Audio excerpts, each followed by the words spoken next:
Ito ang Intercontinental Broadcasting Corporation. Sa bagong Pilipinas.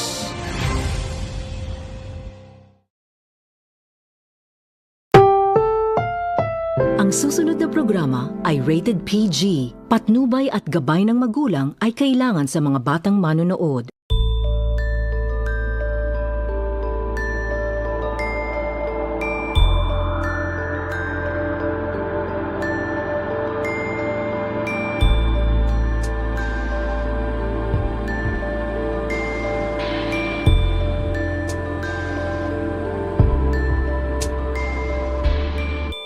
Mindanao Network, right here, right now, as promised.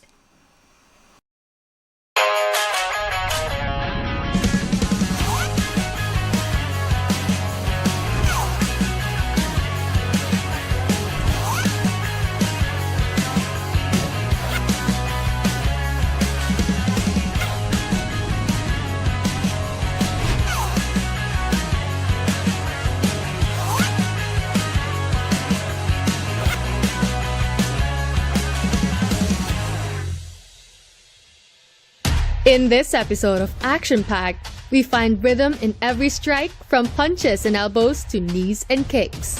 We're back here at Elorde Davao, and this time we'll throw kicks and elbows as we try out the art of Muay Thai. Muay Thai, or Thai boxing, holds its place as a national sport of Thailand. Long before modern gyms and bright lights, it lived in military training during the Sukhothai era, shaping fighters through close combat. It is also called the art of 8 limbs, as it uses 8 points of contact working together in fast, sharp motion. Now it thrives beyond Thailand's borders. In every gym where gloves clap and shins meet pads, people train not just to strike but to build stamina and discipline. Here in Davao City, the sport grows through coaches like Jay Solana, working with beginners and athletes side by side. Ako si Jay Solana. Ako ang role diri sa Elorde Davao. Coach ko diri sa Muay Thai, boxing o MMA. Ako ginatudloan ng mga atleta na pagitudloan ng mga beginners lang. Ang Muay Thai kay siya, complete weapon. Tanan nga naa sa imong body like arms and legs. Magamit nimo siya for weapon or attack like punching, elbow, knees and kicks. System na kaya nimo i-defend imong kaugalingon through the skills nga imong makatunan. Katong nahadlok na magtuon aning sport sa tanaw lang kay usay sagad man gud na known ang Muay Thai sa movie, brutal kay siya tanawon, pero ang Muay Thai karon dili man siya nato kahadlokan jud sa mga gusto ma-engage. Solid pud ang imong learning sa Muay Thai. Basic lang siya, dali ra siya makatunan o dili siya nato ka lisod siya nga i-master ba. As more beginners step in and discover the sport for themselves, Coach Jay hopes the scene here continues to expand, with stronger support and more chances to showcase local talent. Hinaut nga ang nagkalain-lain nga mga clubs or agencies sa Muay Thai diri sa Mindanao, labaw na diri sa Davao, mas mapaungkad pa jud, mas mudaghan. Hinaut nga daghang mga event mahitabo aron nga ma-promote pa ang Muay Thai, daghang makabalo nga unsay benefits nga na ang Muay Thai, pinagi ana mas matagaan og importansya ang Muay Thai nga tribes.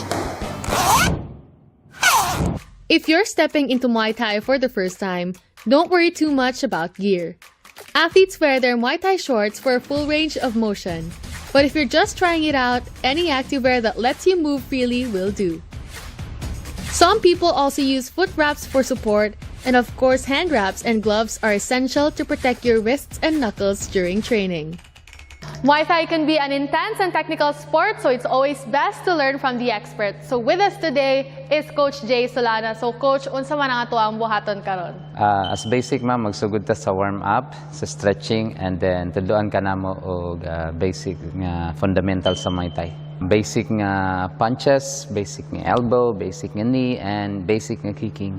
So mo na tayo may master, and then later on after na matudlo ang basic, pads din ta, hands-on na din ta, so sutan ka na mo og hand wrap, gloves, and then dito na din ta sa application, which is sumbago na nimo tong mga equipments like pads, mitts, o usahay pa ipasumbag ka namo sa punching bags. Before anything else, Coach Jay eases me in with a warm-up. Light cardio, a few mobility drills, and enough movement to wake up the body. Once I'm loose, he teaches the stance. Simple on paper, but everything starts here. Number 1 is dapat makatunan nimo ang proper fighting stance and posture. Stand straight, then wag lang masyadong straight ang knee. Slight lang, very slight lang. Bend ang knee, yan. Then he walks me through the first punches, just like in boxing. Jab and straight, okay? So jab dito and then straight dun. So push and then twist, go. Jab, straight. Last one. Okay, perfect. Next, weapon, basic is elbow, okay? Elbow strike. Next are elbows. Shorter range but full rotation. Pag mag-elbow ka, yung isa guard, naka-protect sa'yo. Kasi pag tinanggal mo yan, open yung face mo. So hindi pwede. So yan.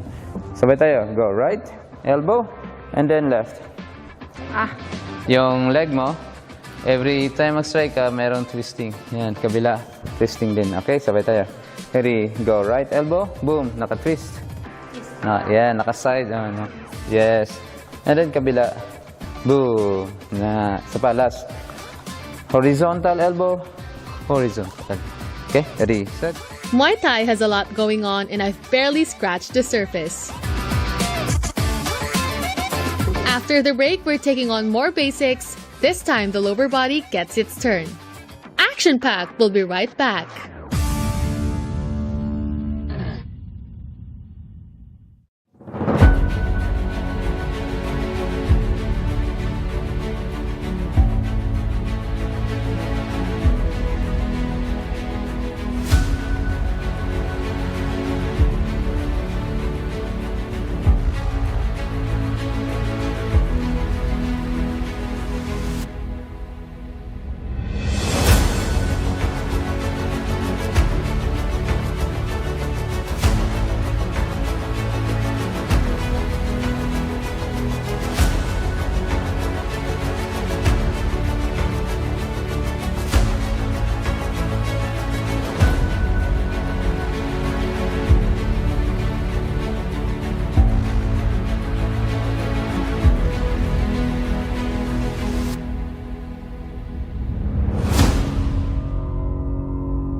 Previously on Action Pack, we went through the basics, stance, punches, and elbows.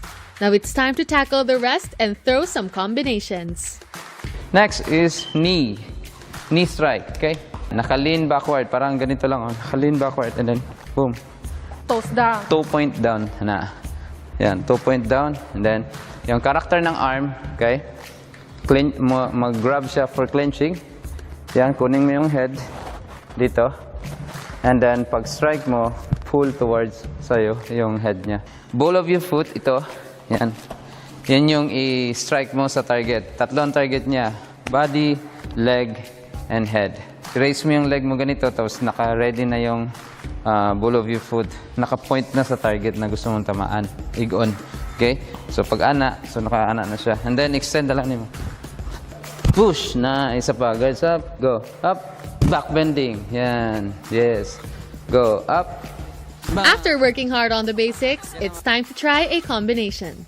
Let's see how this goes. Straight lang. Straight. Jump straight. And other knee. Then step. Then elbow. Left. Right. Jump straight. And boom. Elbow. Elbow. Grab. Boom. And then pick up. Grab. Bam. Jump straight. Hook. And sta. And isa pa. Then straight hook to hook. And then straight hook. Grab. Elbow. Jump straight. Straight hook. Knee. Back bending. Reach and reach. 1, 2, 3, 4. Twice. Dalawa. Sa and dalawa. Kick. Straight hook. Left knee. Reach. Reach. Bam. Bam. Straight hook. Back bending. Elbow. Last. Back bend. Straight hook.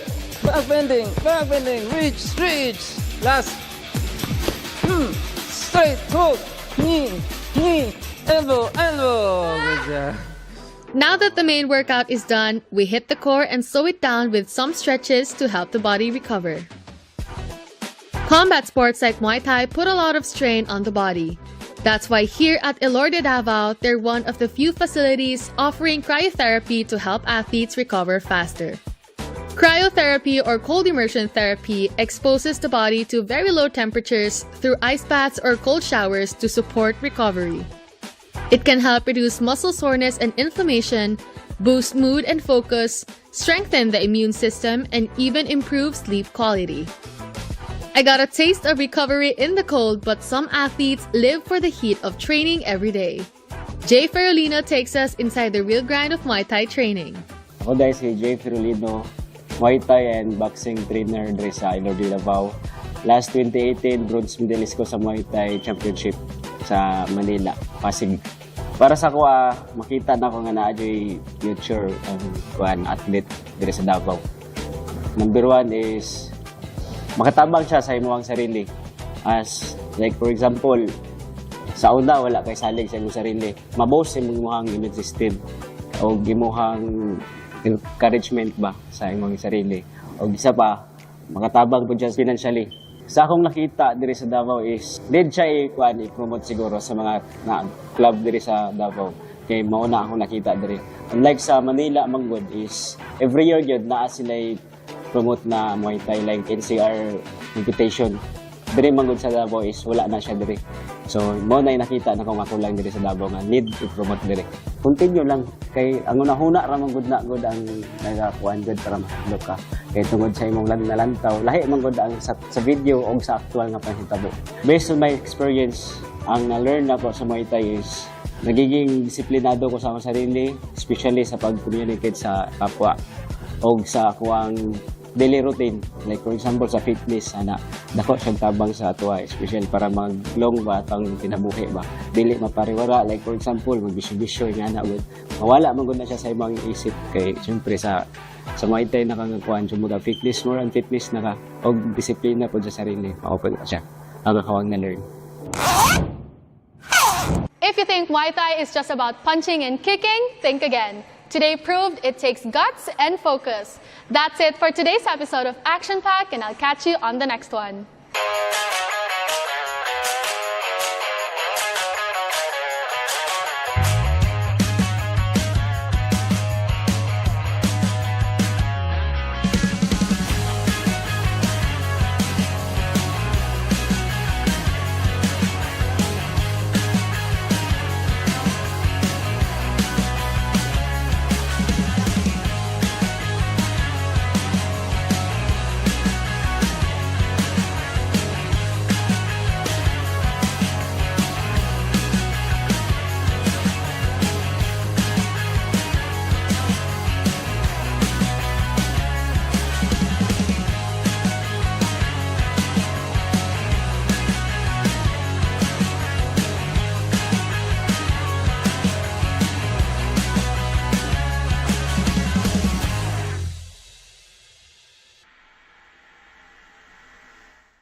Discover the vibrant pulse of Mindanao's creative scene on Alampat.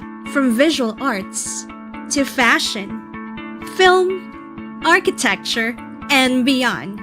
Get inspired by their visionary masterpieces that blend tradition with modernity. Don't miss Alampat, where Mindanao's art comes to life, only on Mindanao Network.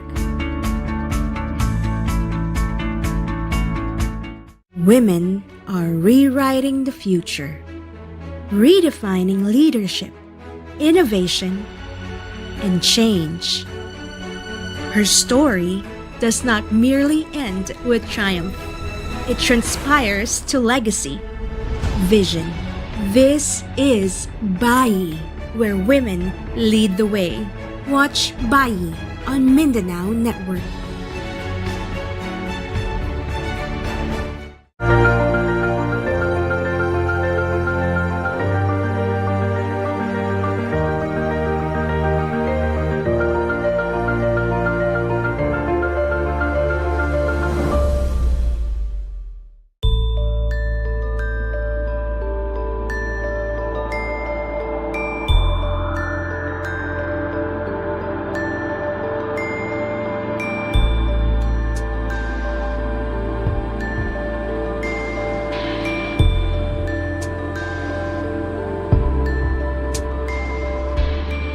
Mindanao Network, right here, right now, as promised.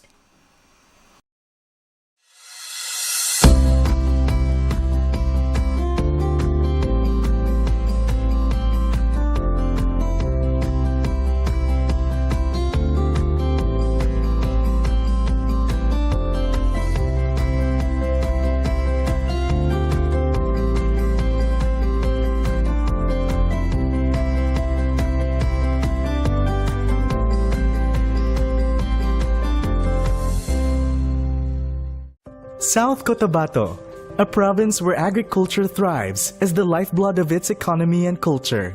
Its fertile lands and strategic location have made it a powerhouse of agricultural production.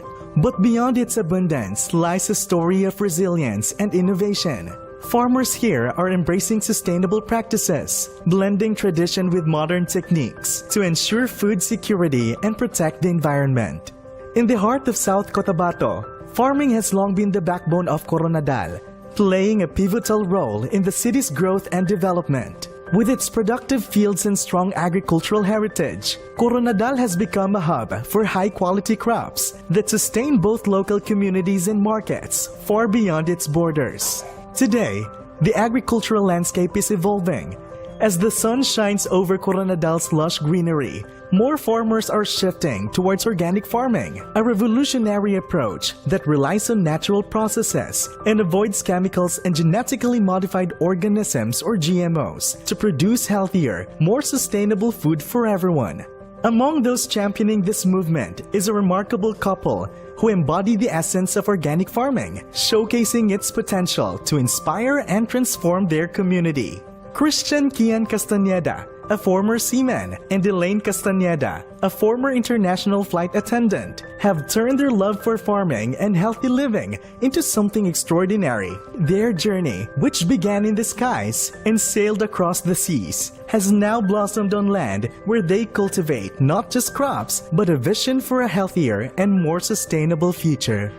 My name is Elaine, or people call me here in Marbella, they call me Ella. I'm Christian Castañeda, also known as Kian. He discovered hydroponics pala sa Qatar. So we decided, you know what if we'll go home and set up hydroponics? Pag sinabi mo kasing urban farm, parang sort of technical talaga pakinggan. Parang, oh, may urban farming. Ano ba yan? Mga ganyan. Yung word lang kasi ginamit natin parang high scary na word or technical na word. Pero in reality, we can always plant anywhere. Yung original plant talaga or hydroponics lang na magde-distribute siya dito siguro ng freshly produced na mga lettuce. Kaya lang nung time na yun, hindi pa kilala masyado sa lettuce na marami pala siyang varieties here. And then eventually, mga Korean barbecue restaurants lumabas. So, nakilala na talaga si lettuce. Hanggang sa ngayon, super in demand talaga si lettuce. So to be exact, January 2020, nag-open yung garden to table na concept. But, unfortunately, yun nga, yung pandemic, that's, I can still remember, no, may training pa dapat ako noon, nung May. Eventually talaga nag-shutdown everything. That's on May. And then April, wala talaga. But we didn't stop improving our product. So, yun nga, yung what we have right now, the 3 immunoboosters, like the red, green, and yellow, that's the product of yung pandemic. A lot of people talagang nag-benefit doon kasi talagang good for the immune system nila. And then marami talagang natutulungan hanggang ngayon. Up next, we'll meet Mr. Christian Castañeda, the visionary Kian behind Organic Kian Urban Farming, as he gives us an exclusive tour of his farm. Don't go anywhere. Agricultures continues.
earlier, we met former seaman Kian and former international flight attendant Elaine, and how their air-to-sea adventures led them to plant their dreams on land through organic yan farming. Now, it's time to dig deeper with Mr. Christian Castaneda and explore the vibrant array of plants thriving in their farm.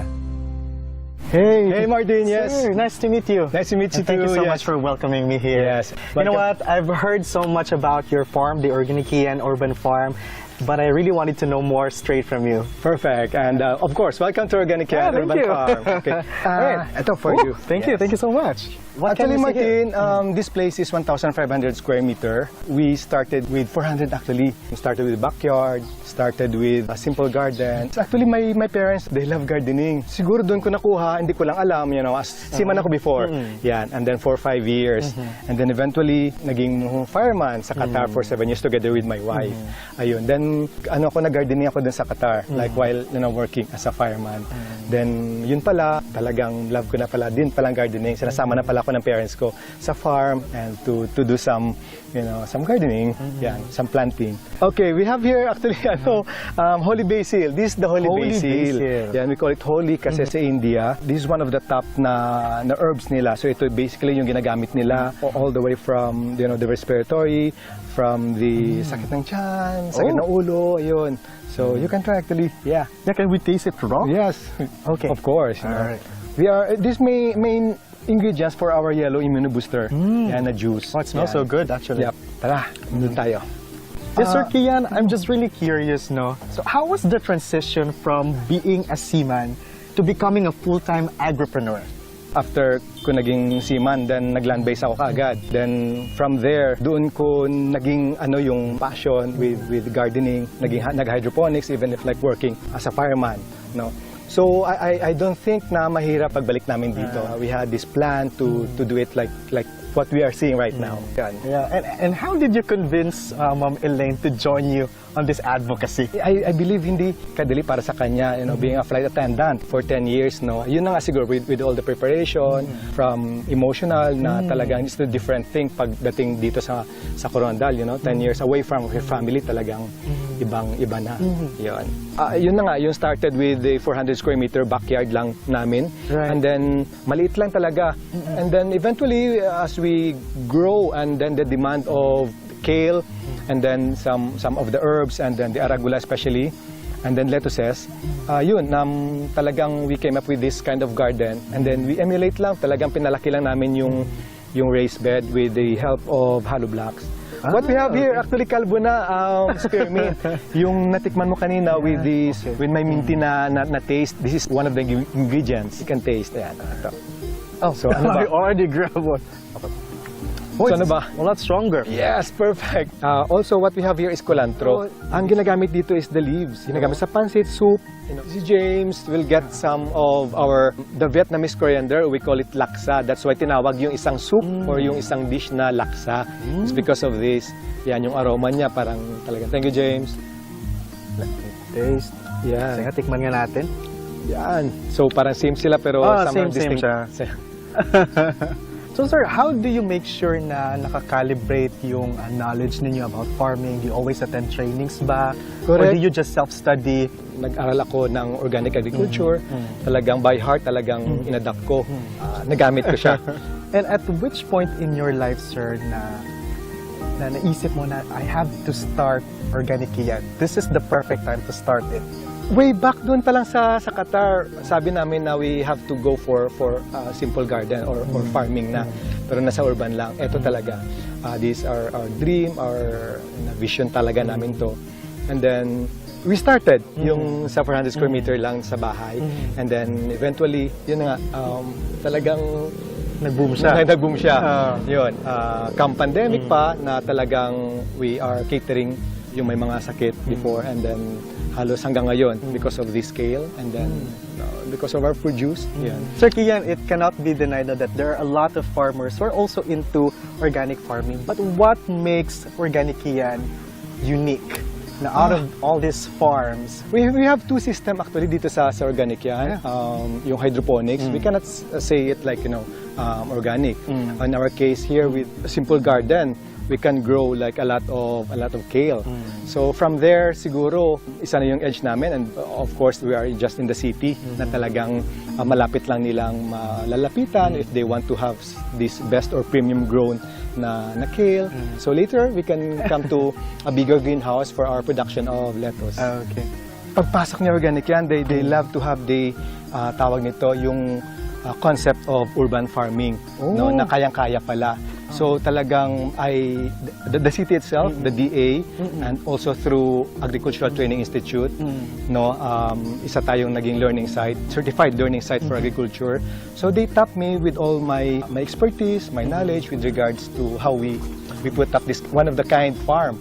So we produce, or we train them, especially the community, and then the small farmers with regards to urban farming. So ayun. So I'm so glad talaga na some of mga trainees ko talagang they're successful now with this kind of system, no? Especially the hydroponics. Talagang yun na nga sabi ko sa kanila, I need to buy your produce, ako yung market nyo. So as of now, talagang kinukunan ko sila ng That's ng really lettuce. nice, sir, no, that you're really trying your best to leave a legacy no, sa Correct, mga oo. aspiring farmers ng Coronadal City. So, I can see here that you have a lot of, a huge variety no, of lettuces. Can you tell us more about Yes, these we lettuces? are welcomed by this, Kratky system, very simple technology ng hydroponics. No? As you can see, parang walang pump, walang water out, walang electricity na ginagamit. So I know some or mostly of the gardeners alam tong hydroponics Kratky system. So what we have here, very very good curly lettuce. And then pwede na ba itong kainin? Hindi probably pa. after 5 days pa. 5 days? Pwede, yes. Okay. Yan. So, sa, whitish yung kanyang, it means like healthy siya. Now, for this variety, sir, how many days do I have to wait before I can eat it? Sowing time, let's say 45 days after sowing. So, dust, we call it dust. Okay. The day of sown. So, 45 days yun. But sometimes we count it like, after transplant dito, which is 30 days. So, basically, 45 days, pagtanim mo or pagpunla mo. Yan. Kaya pwede na. So, yun. Okay. Let's go to the bigger greenhouse. Yeah, by the way, sir, I just want to make sure that I'm pronouncing the name right. So how do you say it? Organician or Organician? Organic yan. Organician. Hindi yung organic yan. Ayun. So, Iba rin yun. Iba rin yun. We are here actually inside the big greenhouse namin, but not that big. Somehow, cater the whole community or even the whole Region 12, kayang-kaya. With partners with state colleges, state universities, and of course the private mga sector na gusto nila mag-learn. So we actually two types of system here na hydroponics. We have the NFT or nutrient film technique. Ito may pump talaga. Ito naman wala, yung parang pinalaki lang na box. Parang showcase din na kung gusto sa aming mga clients to do it or kami yung gagawa para sa kanila.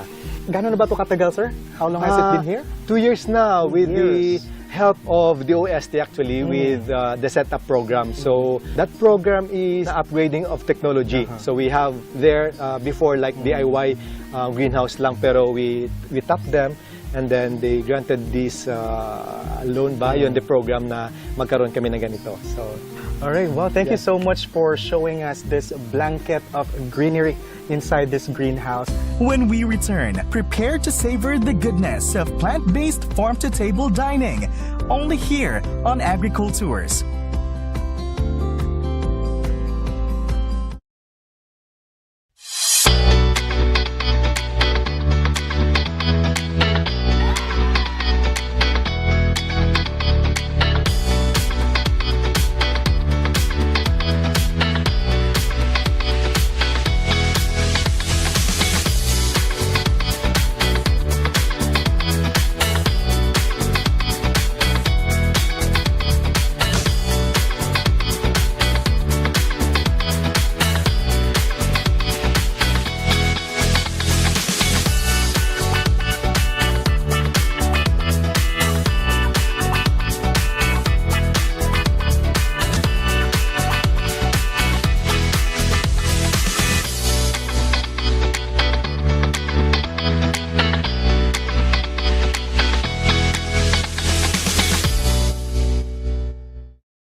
Previously, we explored the lush fields of organic and urban farming and witnessed their inspiring commitment to sustainable living.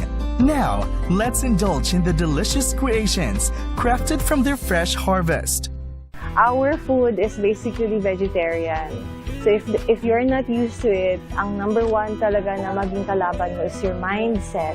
Because again, as Filipinos, we have that culture na if I don't eat meat, I felt like if I don't eat rice and meat and the ulam, I will die, diba? So the concept here, I have studied along the way the concept of the macronutrients and the micronutrients. We cannot go dig in directly as a vegetarian if you are not aware of how you eat macro and micro. Kasi the problem of the vegetarians, they only eat macronutrients and then they forgot about the micronutrients. So nagkakaroon sila ng micronutrients deficiency. So on your table, don't be scared. Those are very healthy food. This is what we call protein bowl. So protein bowl is, kumbaga, especially if you go out from the gym, you need to load yourself with so much of protein. So you have your egg, you have your chickpea, you have your tofu, you have your beans. So it's a complete meal that also includes the micronutrients. And then we have here, we eventually made wraps. Kasi wraps are easier to eat as well. Mas kilala ni people kung ano yung wrap. So wrap is here, this is hummus. And as we all know, hummus is very famous sa ibang bansa. And it's full packed of protein. Of course, you have your lettuce. Remember, lettuce, very good kung may anemic ka. Lettuce is really, really one of the best. And of course, vegetables and stuff like that. Same way with Asian veggie wrap. We call it Asian veggie wrap. And we recently made this, we call it plantain. Oh, social. Kung French ka, plantain. Pero kung ano ka, American, plantain. Meaning, plantain is what? Banana. So it's a banana burger. It's made out from a banana. And you would never really know that it's banana. And then we have this one. This is the quinoa sunrise. We call it quinoa sunrise because of the sun design. And of course, it's full packed still. We have your beans, the nuts, the raisins, and the quinoa in the middle. You have the jicama, aka singkamas. Pinasosyal lang. And the microgreens. We call it we have the microgreens for a reason. It's very high dense vegetables. It's 9 times sa mga mature plants. If you're not the person who eats gulay, ang microgreens the best kasi 9 times naman siya full pack. Then what else? We also have the gyudon. This is a vegetarian gyudon. It's not came from the word gyudon, which is the Japanese gyudon. It's beef. But what we did, we made tofu. By the way, it's a homemade tofu. Everything, homemade hummus, homemade tofu, everything, halos lahat homemade. Kasi, yun nga, kailangan natin gawin homemade talaga para we know what ingredients that we are putting in halos. The gyudon, you can try that. For some people, they call it adobo. They felt like it's like a Filipino adobo na syempre, it's tofu. So parang mixture of vegetable and beef na basta parang feeling nila gano'n. Blended with either the black rice, red rice, or the brown rice. Depende kung ano available sa atin. For some, again, they don't really like the colored rice kasi nga mas crunchy. But for us, we ate for years and years ng colored rice talaga. I don't know, na used to it na kami ni Kia na yun talaga yung rice namin. And then the last one is we have two. The quesadilla, or we call it still it's vegetarian quesadilla, full pack of beans, corn. Again, it's vegetarian. And then the last one, this is one of my favorite smoothies ever kasi it's black detox. So if you want to start your week with if you want to detox yourself na hindi ka na-forced to eat yung not so good food because you don't like the taste of detoxing. For me, ito yung favorite ko kasi para lang ako kumakain ng dessert, kumakain ng ice cream kasi it's cold. It's we'll pack up banana and activated charcoal. So the following day, expect mo na, this is black, so the following day, alam mo na kung ano yung mangyayari sa'yo the following day. Yun. So reset yung entire system mo the next day. For some, I've experienced maybe in the next 3 days, depende kung ano yung system mo. And then mag-reset na naman yung body mo. Then you eat again, whichever you like. So it's nice to do the detox na. For me, it's nice to eat whenever yung hindi mo fina-force, na parang ang pangit ng kakainin mo tapos parang gaganon ka. We want to showcase beautiful food na alam mo, with respect ang pagkagawa ng food na to. I have to respect eating it as well. The moment you eat it, parang, akala ko, bitter, akala ko hindi masarap. Iba pala. Yun. And then, this is our first shake that we made before. This is from kale, so it's like super packed of kale. So we call it green baskog because it makes you baskog. If you're tired right now, then you can drink this green baskog. And then this is sexy beets. It's a combination of beetroot and nikama, or what we call nikamas. Again, to freshen up yourself, especially if you came out from the gym, gusto mo lang talaga maka-recover yung muscle mo faster. So that's the best drink for you. And of course, earlier we had the 2 immune boosters, and this is the third one, the green one, which is again coming from kale. If you do research on the internet, yung may mga cancer, the number 1 product that we would always recommend as a plant medicine is always the kale. So number 1 product ni Organic yan is kale. The second one is the lettuce. And then everything else that you see in the garden, yun na yun. So, since gutom na kayo, it's time!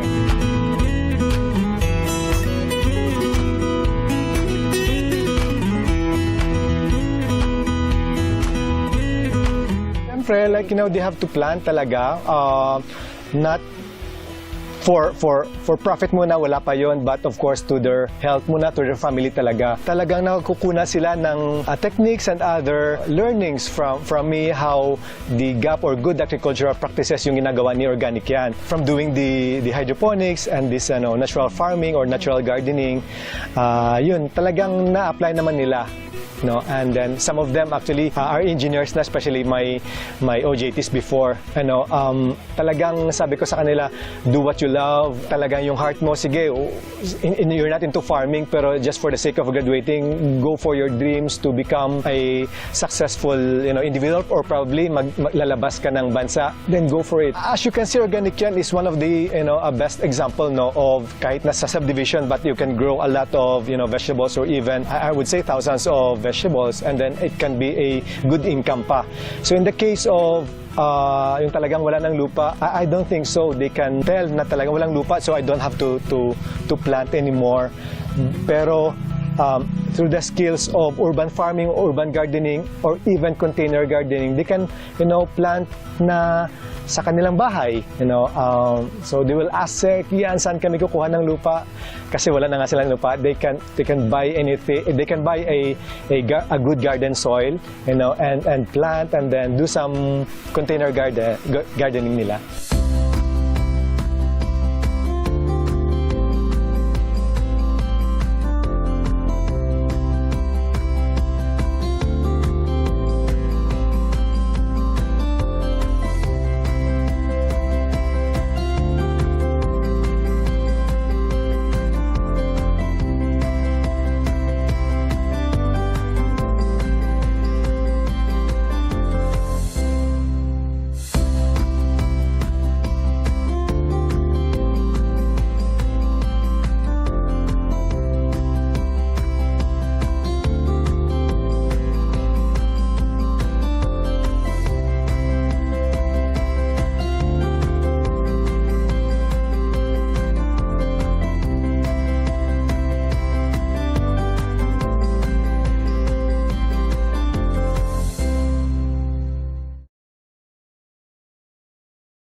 Mindanao.